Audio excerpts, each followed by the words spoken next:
Gentlemen, welcome to episode 30 of UncommonCents. We continue to grow the numbers of listeners. So good afternoon, everyone that's listening live on LinkedIn or YouTube. Feel free to put some chat or comments as you go in the page, and we can answer some questions live as we go through today. If you're listening via the podcast after the fact, still good afternoon or good morning. And we'll happy to have any and all feedback come through as you listen. Good afternoon, Craig. How are you today? Very well, Dean. Good afternoon, mate. Happy to be here for number 30. Excellent. Welcome. Colder outside, but it's warm in the UncommonCents community. Well, it's about to get warmer exactly as we rev up and go through our questions for the day. So today I thought we'd take another look at the interesting and ever-changing world of one of the biggest partnerships probably financial planning businesses have, which is their relationship with their licensee or dealer group or service provider. All of those words will be used interchangeably today. But we wanted to challenge some of the assumptions in relation to what is actually really important when you're thinking about making the move to another licensee. What are some of the silly questions that you might ask, but also what are the real important questions that you'd like to ask? And so firstly, it's obviously we've got Craig here from Paragym. So he has a little bit of inside knowledge in what it's like in terms of the other side of those questions, which is really valuable. But we're going to start with a little bit of the controversial or the one that he challenges from time to time, which we call this sort of sugar hit, which is a financial incentive to join a dealer group, or frankly, a financial incentive maybe to stay with a different dealer group. And this is one of the things that Craig runs into, as does people that are looking to move. And so tell us a bit, Craig, about what you see and hear within the industry, and why you're angry, excited, or just want to have a rant about it.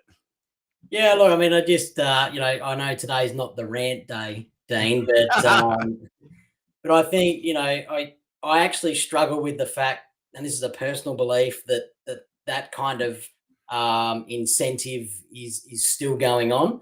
I mean, ultimately, yeah, okay, it might be beneficial to a set of financials within the first period that you engage with that.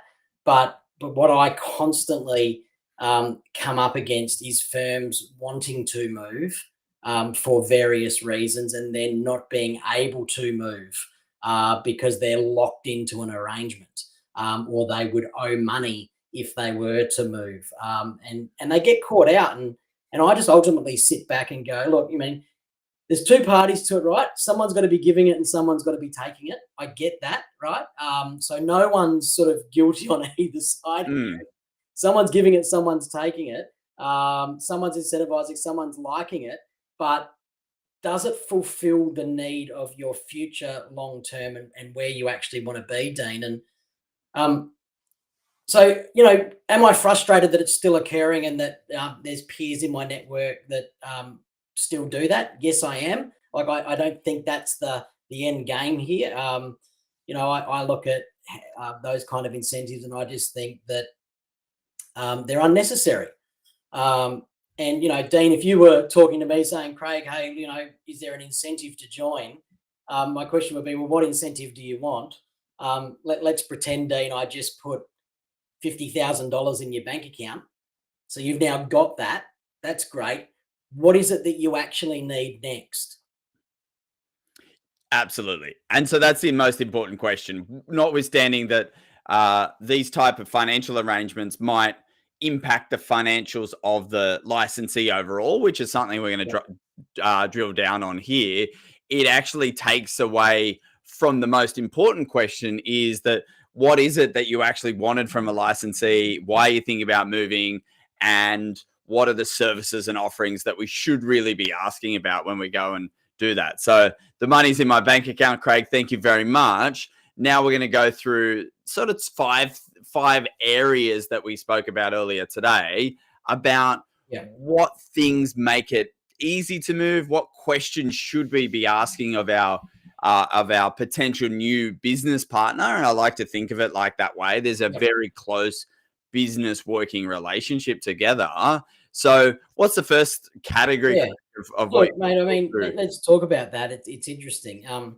Look, now you could take a really old approach and you could ask silly questions like, do you receive rebates? And if so, what portion of your revenue is that? Or, do you have your own products that you receive margin from? Or, are you part of a product manufacturing business that subsidizes its license? Like, that's a very old set of questions that really aren't going to get anybody anywhere anyway. And so I think it's time we move on from those type of questions, Dean. And I've got some questions here that I know you want me to get to. And these questions, Dean, I just want to set the context for it. When I ran or was part of the Securitor license and they shut that down. So when its parent decided to close Securitor, the practices that I worked with in that arrangement came to me and said, can you help us find a new home?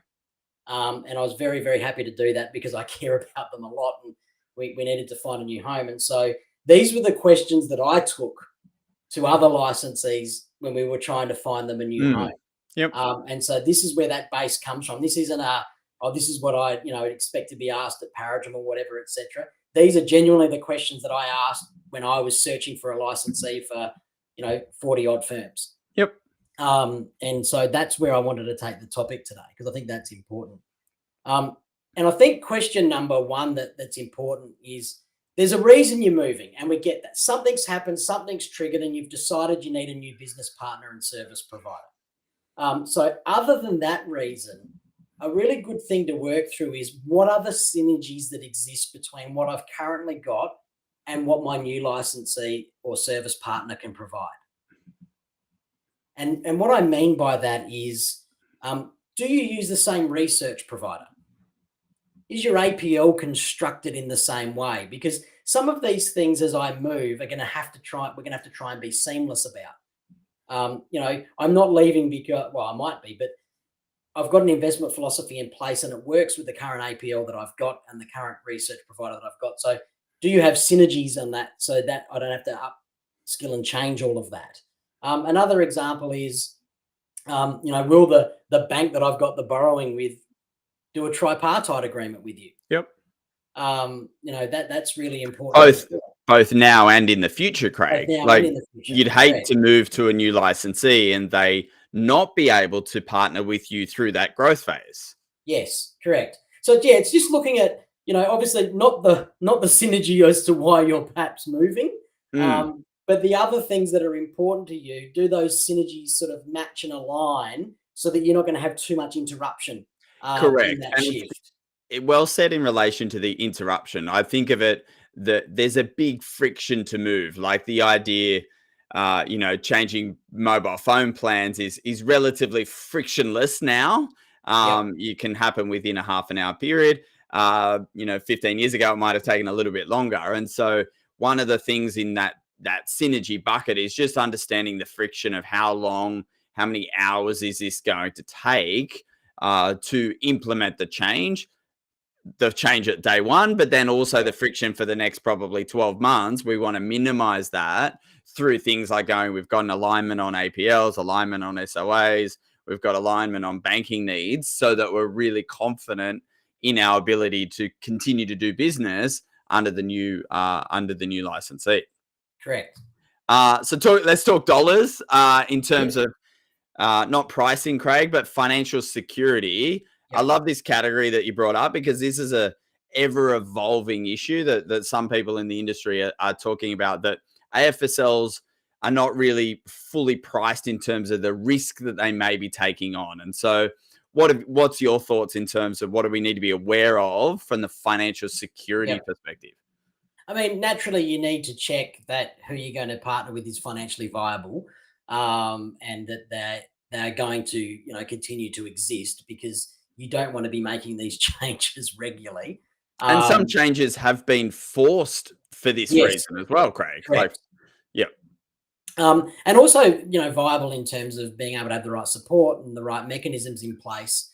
But the big one that kind of links to this, Dean, is the owner of the licensee. who are they, and what is their intention for that licensee going forward? How do they see it fitting in? Are they investing into it? How do they view it as part of their larger business? And what's important about that? Like, is that likely to keep changing in terms of ownership structure, and therefore, continue to cause noise and other changes that have to occur, or has it sort of got a vision to go? You know what? No, we're dedicated and firmly committed to serving advisors and accountants and whatever it might be. And part of that is a mandatory choice that financial planners need to make. And that at the moment, the mandatory choice is to be licensed or have your own. Yep. And are we willing to support that? And are we, do we have the viability to continue to do that?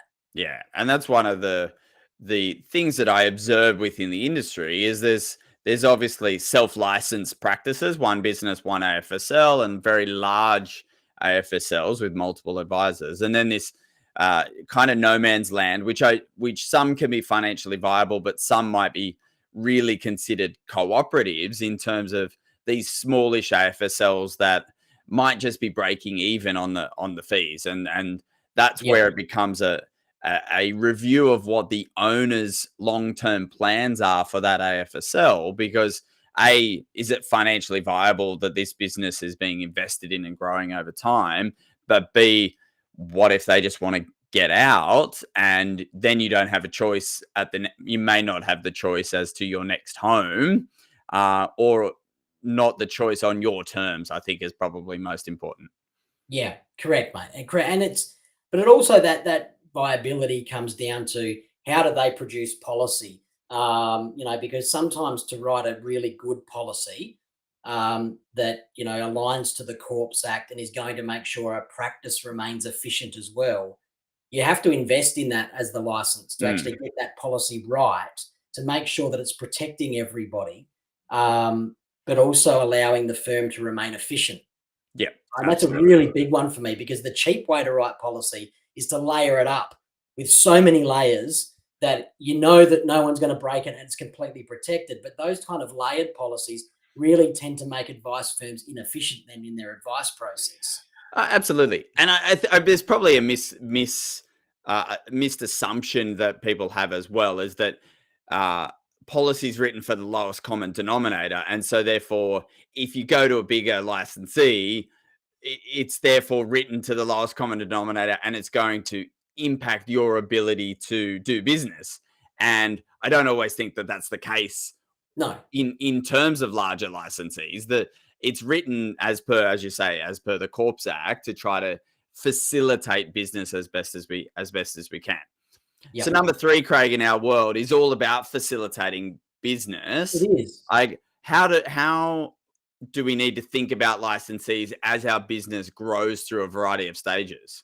Yeah, and that's the dead point, right? Is, does that partner have the flexibility to support you right across the business cycle, depending where your business is at? We know your business isn't going to sit still. And so just because I look like this today doesn't mean I'm going to look like that tomorrow. And so from my perspective is, if I'm entering into this partnership with a service provider, do they have the tools, the capability, and the services available to support me regardless as to where my business is at along that business cycle? So whether I'm starting up or whether I'm 100% now in succession mode and ready to pass it on, does the operating environment that license sits in have the structure to support that? Yeah, absolutely. And it's if you were going through the process of changing, I don't think we want to change too many times in our business career. And so if you're making a change with 10 years to go in your business cycle or your business plan, then that's ideally probably the last move that you would make. And so it's an important thing to understand how that future licensee deals with succession, both planned and unplanned. I know we had a session a while ago, Craig, about unplanned succession, but there's also that understanding within the licensee is that if we have unplanned succession and you're in a licensee, what do they do? I've heard of one licensee that turns off all the fees on the date of death of the principal, which coincidentally decreases the value of that business to zero on the date of death, which is probably not intended. So good to understand what the business and partnership is in terms of how you're growing and transitioning your business. Yep. Next one, Craig, is someone, Yes. tell me the price, son. Tell me the price, son. Someone that's older than 42 will know, tell me the price, son. For anyone else, please Google it. What's the price? What are we doing there? Well, I mean, it's an important question, right? And it shouldn't be avoided. And it's okay to talk about it up front and ask that question up front, because you need to know if the price model of your service provider is actually suitable to your business. You need to know how that's going to impact your cash flow. And you need to know what value you're actually going to get for what you pay. So you need to align these things up. Everyone's got a slightly different fee model. Some are similar, some are like they all differ in a little bit of a way to their alignment. But how does that work for your practice? What are the fees? What am I going to be paying? What's it based on? And can I factor that into future growth that I might have? And will it provide me with the value I need to run my practice? Yep. And so it's an important question, and it shouldn't be avoided. And you should ask it up front, but you need to delve right into it too. Like sometimes there's surface level fees and then there's underlying fees. Ask everything. Ask about it all. Like, what happens? Is there a transition fee? Is there an X-plan conversion fee? Does ComPay have any fees that I'm going to need to pay to transfer revenue? Like, how do you run that process? Tell me everything. Yeah. Because some of the battle we had when we were doing that review way back when, a few years ago now, was that some providers gave us a base level fee, and then as we dug deeper in, other little fees were popping up. Now, and not necessarily game changers, Dean, but nice to know at the beginning rather than part way through. Yeah, absolutely. So ask for everything. And I think the when you get to the fee model, is that the cheapest is not always the best. Notwithstanding that some people might find the cheaper licensee valuable and fine for what they're trying to do in their business plan. But obviously, we're not trying to necessarily buy on price, but definitely understanding what I'm getting for that price. And just like we're trying to make a profit in our financial planning businesses, it's well within the rights of licensees to need to and want to make a profit on their service offering as well. And so obviously that goes back to those sugar hits at the start. How are they making profit on each individual business if they're giving up some of that profit as a rebate? But also when we think about how many ARs a business might have and what the cost is to run the business, are they making profit to reinvest back into the practice? Like, it's now a scary prospect if you think about a smaller licensee, for example, that gets a serious complaint or a couple of serious complaints, such that do they financially have the resources to trade their way through that, both in terms of extra costs, as well as maybe lost revenue due to some particular things that happen within the business. So I'm kind of really aware of going, our licensees have to be allowed to make a profit. And I think over the last 5 years, fees have gone up, Craig, generally speaking, in terms of the licensee world. And that tells me that they weren't charging the right amount in the beginning, not that they're just trying to get it back at this point in time. So that's one thing. And I do like the idea of understanding what the investment of that profit is going to go. Like, where is this licensee going over time? To me, gives me an indication. If they're just going, we just do your audit every year and we just check your file notes and we'll do one or two of these things, then you know what you're getting for the price, versus other licensees that might be investing correctly or incorrectly into new technology, exploring different options to help support advice practices. You're choosing what you want from a service provider or a partner through those two pricing ends. Yep. Exactly right, mate. Exactly right. Cool. And number 5, tell us number 5. It's the fun bit. It's the virtual hug today. Correct. It is a virtual hub, but it's, it's about, what roles does the licensee have to support you as your service provider? And who are the humans that are sitting in those roles?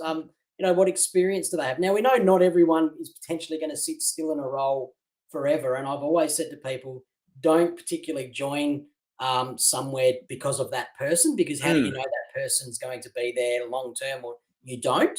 But what roles does the licensee service provider see that are important, and what humans have they chosen to fulfill those roles that are there today? Because they are going to be the people that you're going to lean on and that you're going to work with. They're going to become your business partner. And you should have access to all of those people across the business.